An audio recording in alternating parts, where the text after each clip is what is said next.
여러분, 예수 믿으면 복 받습니다 라는 이 말은 맞는 말입니까? 틀린 말입니까? 만일 예수 믿으면 복 받습니다 라고 할 때 이 복을 단지 세상의 복, 물질의 복, 세상에서 잘 되는 복, 이런 것들만 복이라고 간주한다면 예수 믿으면 복 받습니다 라는 말은 틀린 말입니다. 왜냐하면 예수를 신실하게 믿는 사람들 중에는 여전히 물질적으로 어려움을 겪는 사람도 있을 수 있고, 또 여전히 몸이 약해서 건강하지 못한 사람도 있을 수 있기 때문입니다. 물론 건강하지 못했던 사람이 예수 믿고 나서 건강해진 사람도 있습니다. 가난했던 사람이 예수 믿고 나서 물질적으로 부유해진 사람도 있습니다. 그 사람들 예수 믿고서 복 받은 거 맞습니다. 하지만 예수 믿는 사람들이 얻는 복 중에는 단지 물질의 복, 건강의 복, 세상에서 잘 나가는 복, 그런 복만 있는 것은 아닙니다. 예수 믿는 사람들 중에는 비록 물질적으로는 넉넉하지는 못하지만 죄와 사망으로부터 구원받았다고 하는 그 구원의 감격과 날마다 주님과 동행하면서 주님으로부터 얻는 그 기쁨, 참 만족을 누리며 살아가는 그리스도인들이 많이 있습니다. 여러분, 사도 바울은 예수 믿고 나서 오히려 건강이 더 나빠졌습니다. 그리고 도리어 물질적으로 궁핍해졌습니다. 그렇지만 그에게는 돈 주고 살 수 없는 참 만족과 참 기쁨이 있다고 그는 여러 곳에서 고백했습니다. 그는 말하기를 이렇게 말했습니다. 나는 어떤 형편에든지 자족하기를 배웠노니. 그러니까 나는 어떤 형편에서든지 만족할 줄 안다. 그걸 배웠다. 그럴 수 있는, 자족할 수 있는 능력이 있다라고 말했습니다. 그러므로 물질의 복, 건강의 복, 세상에서 잘 되는 복, 그런 것들만을 복이라고 간주한다고 하면 예수 믿으면 복 받습니다라는 말은 틀린 말이라는 이야기입니다. 하지만 다른 관점에서 복이라는 개념을 생각해 보면 예수 믿으면 복 받습니다라는 이 말은 또 맞는 말입니다. 예수 믿는 사람들이 공통적으로 누리는 복이 있습니다. 그건 바로 죄와 사망으로부터 건짐을 받은 복, 하나님의 자녀된 복, 하나님을 아버지라고 부를 수 있게 된 이 복, 구원의 기쁨을 누리는 복, 또 이 땅에 사는 동안 그리스도 안에서 그 위로와 평강을 누리는 복, 장차 영생을 누리는 복, 이런 복들이 있습니다. 그리고 무엇보다도 예수를 믿는 사람들이 누리는 가장 큰 복은 그 예수 그리스도가 우리 안에 계시다는 겁니다. 믿습니까? 예수 그리스도가 우리 안에 계시다는 이 사실이 가장 큰 복인 줄로 믿으시기를 주의 이름으로 축복합니다. 이런 관점에서 본다면 예수 믿으면 복 받습니다 라고 말한다면 그 말은 맞는 말이라는 이야기입니다. 오늘 본문에서 이렇게 바울이 말했습니다. 우리가 이 보배를 질그릇 안에 가졌으니 라고 말했습니다. 따라서 봅시다. 우리가 이 보배를 질그릇 안에 가졌으니. 자, 여기서 보배는 뭘 의미하는 거겠습니까? 어떤 학자는 이 보배가 예수 그리스도를 의미하는 거다. 또 어떤 학자들은 이 보배가 복음을 의미하는 거다. 이렇게 말을 합니다. 그런데 여러분, 예수 그리스도와 복음은 결국 같은 말입니다. 예수 그리스도가 복음이고 복음이 예수 그리스도 아니겠습니까? 그러므로 오늘 본문에서 사도 바울이 말하고 있는 이 보배는 바로 복음의 주가 되시는 예수 그리스도인 줄을 믿으시기 바랍니다. 여러분, 우리가 예수 그리스도의 복음을 듣고 예수 그리스도를 믿기로 작정하고 그 예수 그리스도를 우리 마음에 영접하고 그분을 모셔드리면 예수 그리스도가 우리 안에 들어와 계십니다. 요한계시록 3장 20절에서 예수 그리스도가 우리 마음문을 두드리실 때 우리가 마음문을 열고 그분을 마음에 모셔드리면 그분이 우리 안에 들어와 더불어 먹는다 그랬습니다. 우리 안에 들어와 계신다는 얘기입니다. 그러므로 모든 믿는 자들 안에는 예수 그리스도가 계십니다. 바울은 믿는 자들 안에 계시는 예수 그리스도가 보배다 이렇게 표현을 했습니다. 사랑하는 성도 여러분, 저와 여러분에게는 예수 그리스도가 계시는 줄 믿으시기를 바랍니다. 보배 되시는 예수 그리스도가 계시는 줄로 믿으시기를 주의 이름으로 축복합니다. 그렇다고 한다면 우리는 이미 복받은 예수 믿은 사람인 줄로 믿으시기를 주의 이름으로 축복합니다. 사도 바울은 예수 그리스도를 보배라고 말하면서 자신을 뭐에다가 비유했습니까? 질그릇에 비유를 했습니다. 당시 그릇의 종류 중에는 대표적으로 금그릇, 은그릇, 나무그릇, 질그릇이 있습니다. 바울은 이 그릇들 중에 자기 자신을 질그릇에다가 비유를 했습니다.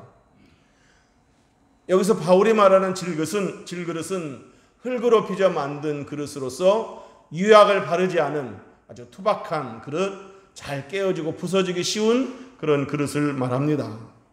여러분, 사도 바울이 자신을 질그릇에다가 비유를 했는데 요즘으로 말하면 어떤 단어라고 할 수 있겠습니까? 흙수저라는 얘기입니다. 요즘으로 말하면. 하지만 사실 바울은 당대 최고의 금수저였습니다. 바울은 명문 가문에서 태어났습니다. 그리고 당대 최고의 율법학자 가말리엘의 문화생이었습니다. 요즘으로 말하면 바울은 명문 법대 출신이라는 얘기입니다.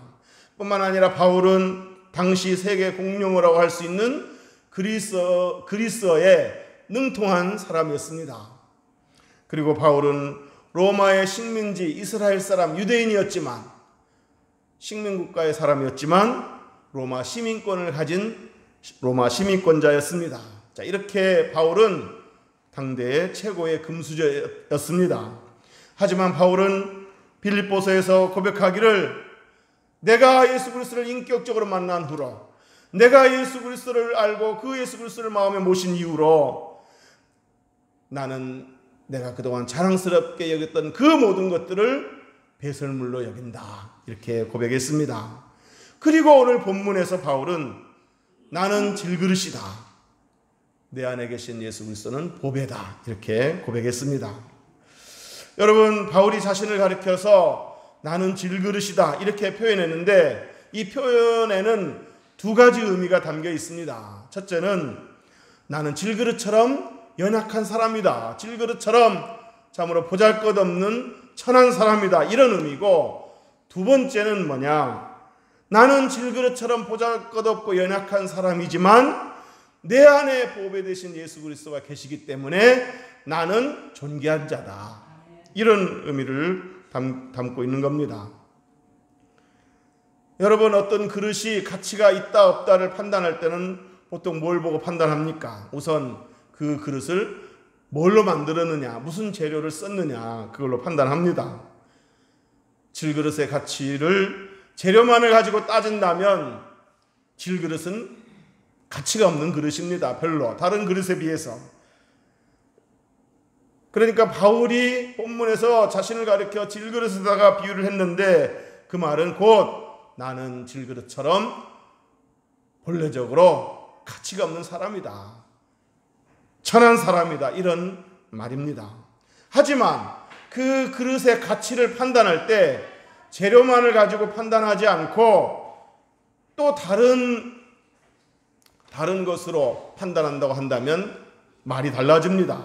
그러니까 그 그릇의 가치를 판단할 때 그 그릇 안에는 뭐가 담겨 있느냐, 어떤 용도로 쓰느냐, 그리고 누가 쓰느냐, 그거에 따라서 그릇의 가치는 달라집니다.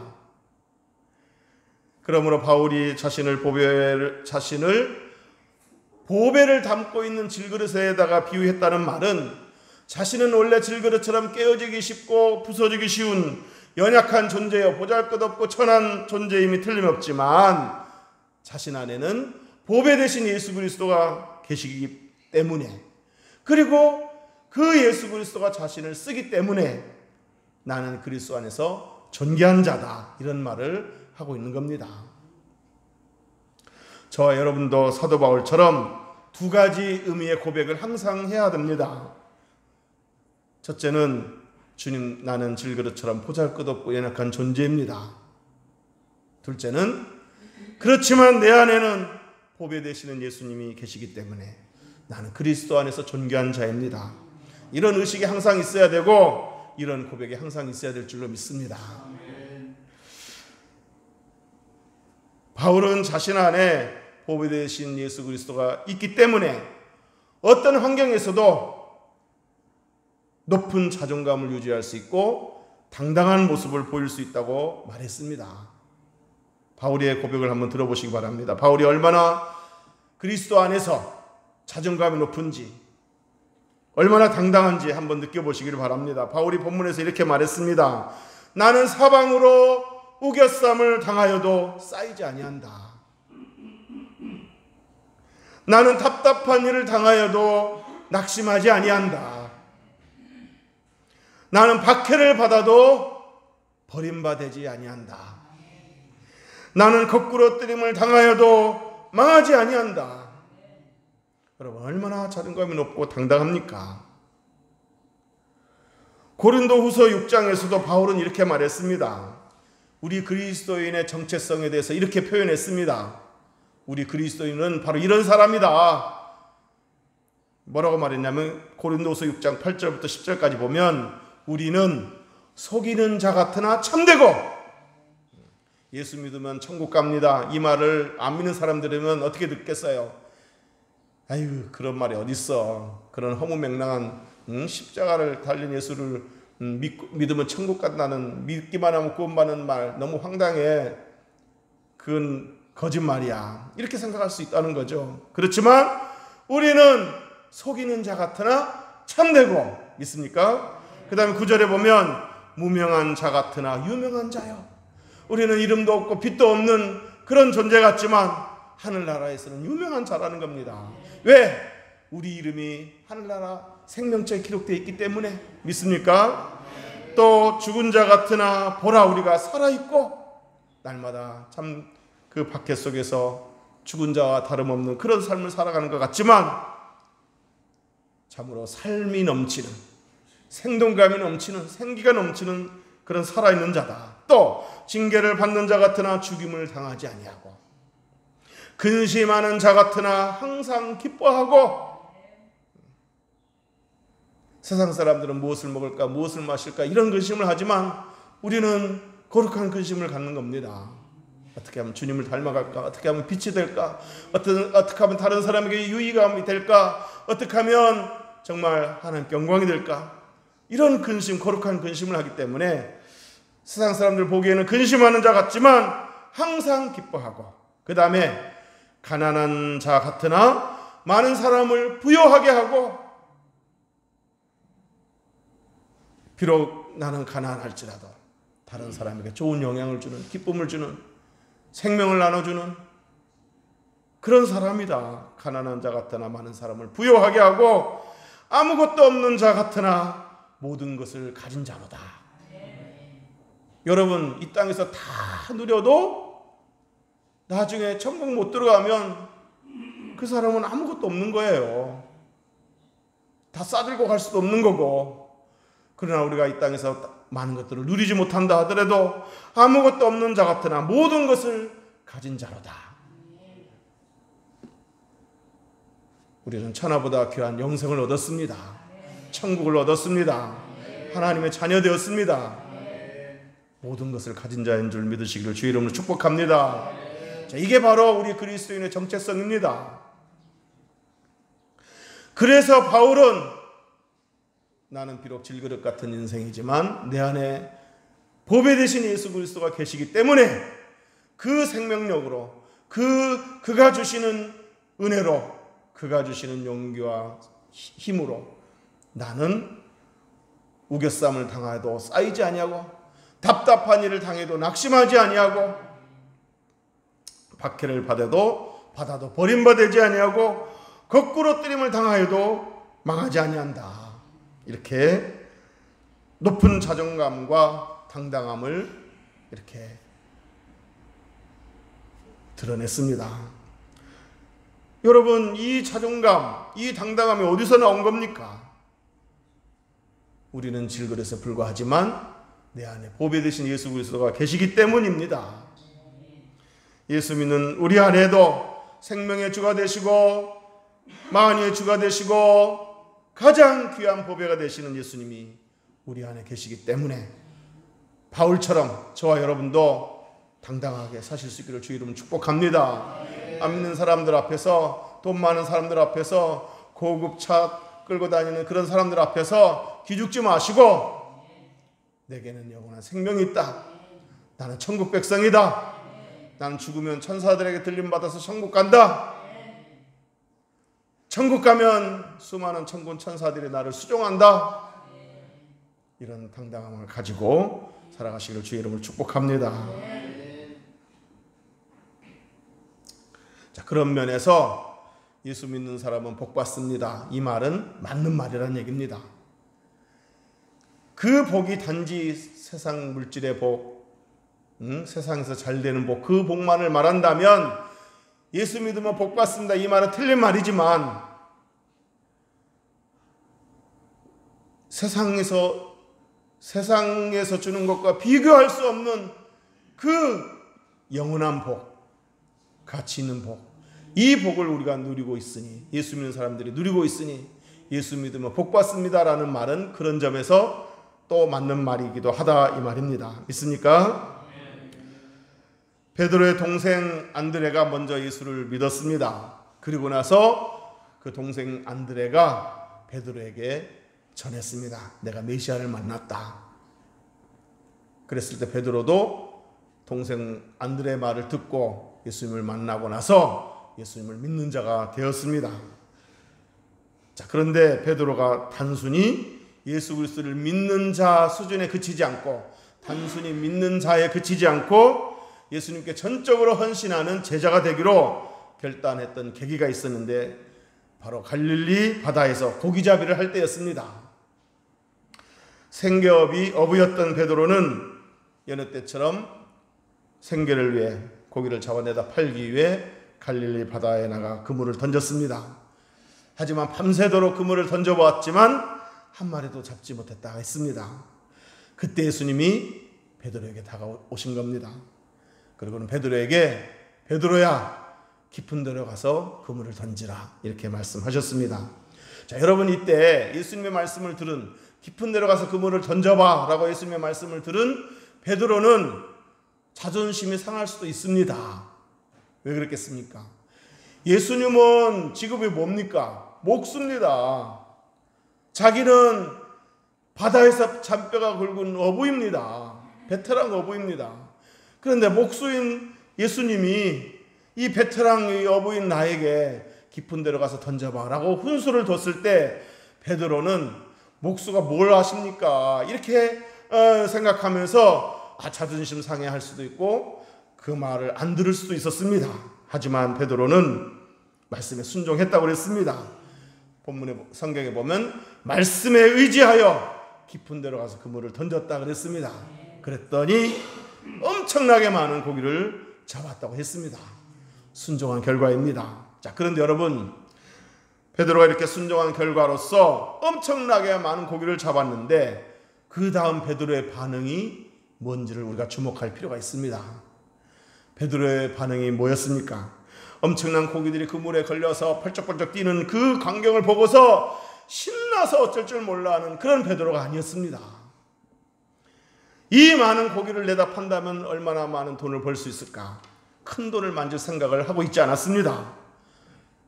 여러분, 이때 베드로는 고기도 보이지 않았고 돈도 생각나지 않았습니다. 주님밖에 보이지 않았습니다. 그래서 베드로는 곧바로 그 주님 앞에 엎드려서 이렇게 고백했습니다. 주여, 나는 죄인입니다. 여러분, 베드로는 그 예수님이 행하신 놀라운 기적을 통해서 예수 그리스도의 신성을 보았던 겁니다. 그리고 예수 그리스도의 그 신성을 보는 순간 그 신성에 비답해서 자신의 죄성을 내다보게 된 겁니다. 고기도 보이지 않고 돈도 생각나지 않고 오직 주님만 보게 되었습니다. 그럴 때 자신의 그 죄성을 보고 주 앞에 엎드려서 주님 나는 죄인입니다라고 고백을 했던 겁니다. 자, 그때 예수님께서 베드로에게 너는 나를 따르라. 내가 너를 사람 낚는 어부가 되게 하리라 하고 사명을 맡겨주셨습니다. 자, 그러자 베드로는 당장에 배도 그물도 버려두고 잡은 고기도 버려두고 예수님의 제자로 따르기로 했습니다. 여러분, 베드로가 그날 현장에서 얻은 가장 귀한 것은 엄청나게 잡은 고기가 아니었습니다. 베드로가 그날 현장에서 얻은 가장 귀한 것은 바로 예수 그리스도였습니다. 바로 그 베드로에게 그 눈을 띄워주기 위해서 그런 기적을 베풀어 주신 겁니다. 이거 많이 잡아서 잘 살아라, 이러라고 그런 기적을 주신 거 아닙니다. 베드로의 눈을 띄워주시고 베드로에게 사명을 맡겨주시기 위해서 그런 기적을 주신 겁니다. 사랑하는 성도 여러분, 여러분도 나중에 하나님이 복 주셔서 많은 것을 얻게 되었을 때 그때에도 주님만이 크게 보일 수 있게 되기를 주의 이름으로 축복합니다. 주님이 주신 그 복 때문에 주님이 보이지 않게 되는 일은 없게 되기를 주의 이름으로 축복합니다. 하나님이 믿음의 눈을 열어주시려고 그런 기적을 주신 겁니다. 훗날 베드로는 요한과 함께 성전에 들어가려다가 성전문 앞에서 구걸을 하고 있는 안진뱅이를 만났습니다. 안진뱅이가 요한과 베드로에게 손을 내밀어 구걸을 했습니다. 자, 이때 베드로가 이렇게 말했습니다. 은과 금은 내게 없거니와 내게 있는 이것을 너에게 주노니 나사렛 예수 그리스도 이름으로 일어나 걸으라. 은과 금은 내게 없거니와 내게 있는 이것을 너에게 주노니 나사렛 예수 그리스도 이름으로 일어나 걸으라. 자, 여러분, 베드로가 안진뱅이에게 내가 이것을 너에게 주노니라고 했을 때 이것은 뭡니까? 바로 은보다도 귀한, 금보다도 귀한 예수 그리스도를 가리킨 거 아니겠습니까? 베드로는 전에 갈릴리 바다에서 주님을 체험했을 때 엄청난 고기를 잡은 것이 아니라 은보다도 귀하고 금보다도 귀한 예수 그리스도를 만나게 되었고 경험하게 되었고 그 예수 그리스도를 삶의 주인으로 얻게 되었습니다. 보배 되신 예수 그리스도를 얻게 되었습니다. 제가 이전에 많이 불렀던 찬양 중에 이런 찬양이 있습니다. 내 사랑하는 그 이름 예수 복된 예수 내 귀에 음악 같도다 예수 복된 예수 귀하다 그의 이름 갈보리 산의 어린 양 귀한 생명 버리셨네 예수 복된 예수. 저와 여러분 안에 복된 예수, 보배 되신 예수가 우리 안에 계신 줄을 믿으시기를 주의 이름으로 축복합니다. 가장 귀한 것을 선물로 받았습니다. 이미 가장 귀한 복을 누리고 있습니다.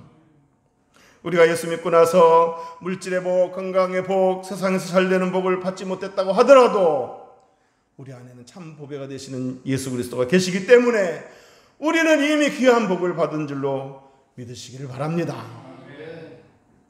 혹은 예수를 믿고 나서 물질의 복을 많이 받았다고 하더라도 저와 여러분이 나중에 하나님 복 주셔서 물질의 복도 주시고 세상에서 잘 되는 복도 많이 주셨다 할지라도 그 복, 하나님 주신 복이 맞지만 그 복을 누리면서도 우리는 우리가 얻은 복 중에서 가장 귀한 복은 이 복이 아니라 내 안에 계신 예수 그리스도입니다. 예수 그리스도를 통해서 얻은 구원이고 천국 시민이고 주 안에서 누리는 그 위로와 평안입니다. 이렇게 고백할 수 있게 되기를 주의 이름으로 축복합니다. 이제 말씀을 정리하도록 하겠습니다. 저는 우리 교회 안에 있는 모든 성도들을 다 귀하게 보려고 합니다. 그 성도가 많이 배웠든지 많이 못 배웠든지, 외모가 출중하든지 그렇지 못하든지, 돈이 많든지 돈이 적든지 간에 그 어떤 성도라도 귀하게 보려고 합니다. 왜냐하면 나같이 부족하고 보잘것없는 사람도 예수님이 내 안에 계시기 때문에 나는 존귀한 사람이다 라고 나 스스로를 존귀하다고 여긴다면 그 성도도 마찬가지로 존귀하다는 얘기입니다. 나 스스로를 내 안에 예수님이 계시기 때문에 나는 존귀한 자 이렇게 자부한다면 다른 성도를 볼 때에도 그렇게 보라는 얘기입니다. 그래서 저는 어떤 성도든지 외모에 상관없이, 가진 거에 상관없이, 배움에 상관없이 모든 성도들을 존귀하게 보려고 합니다. 그 성도가 어떤 처지에 놓여 있든지 간에, 어떤 신분이든지 간에 그 성도 안에는 예수 그리스도가 계시기 때문에 그 성도는 존귀한 사람이다 이렇게 생각하고 그 성도를 존귀하게 여기려고 합니다. 여러분, 예수님이 나를 위해 십자가에서 보배로운 피를 흘리셨다면 저 성도도 예수님이 그 값진 피를 흘려서 구원받은 백성이란 말입니다.